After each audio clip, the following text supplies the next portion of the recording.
Nagsagawa ng press conference dito sa isang restaurant sa Ermita ang Manila City Halls Reporter Association o MACRA kasama si former Ilocos Sur Governor Chavit Singson, kung saan ay kanyang isiniwalat ang mga kaganapan sa loob ng gobyerno bunsod ng walang katapusang korupsyon sa bansa.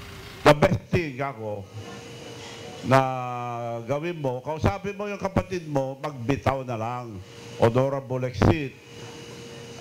Nobody's perfect. Nagkakamali naman lahat ng tao. Mag-sorry siya at magbitaw na. More honorable ka ako. Bago makakarinig siya ng mga masasama. Kaya narinig yan, minumura lang ang tao eh. So I'm very sure sa survey, 80+% na ayaw na galit ng tao, tapos niluloko pa din. Ayaw magbitaw, we have to force. Yan ang binitawang salita ni Singson sa kanyang pahayag sapagkat aniya kinabukasan na ng kabataan ang ninanakaw ng Administrasyong Marcos. Dagdag pa nito, hindi kaduwagan ang pagbitiw sa pwesto, sa halip ay pagmamalasakit sa taong bayan dahil sa kabiguang hindi nasolusyonan ang mga suliranin sa bansa. Para maisakatuparan ang kapayapaan, tinukoy rin ni Singson ang hukbo ng militar na maging kakampi ng taong bayan lalo na sa mga kasalukuyang rally.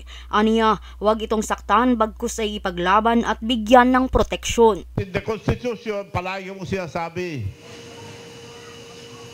the military is supposed to protect the people and the state. Nakakagulo na nga ang Pilipinas, dapat protektahan nila. Yung mga nagrarally, protektahan nila. Huwag huhuliin. Paglilinaw pa ni Singson, hiling niya lamang ay peaceful movement at hindi ang pagbaliktad o withdrawal ng mga militar laban sa Pangulo.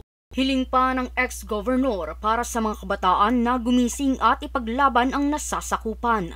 Iwan na muna ang kanya-kanyang grupo at ambisyon at magtuon sa kapakanan ng bansa.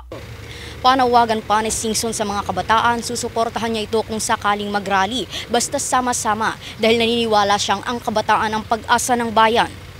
Rayabel Medina, nag-uulat para sa Golden Nation Network.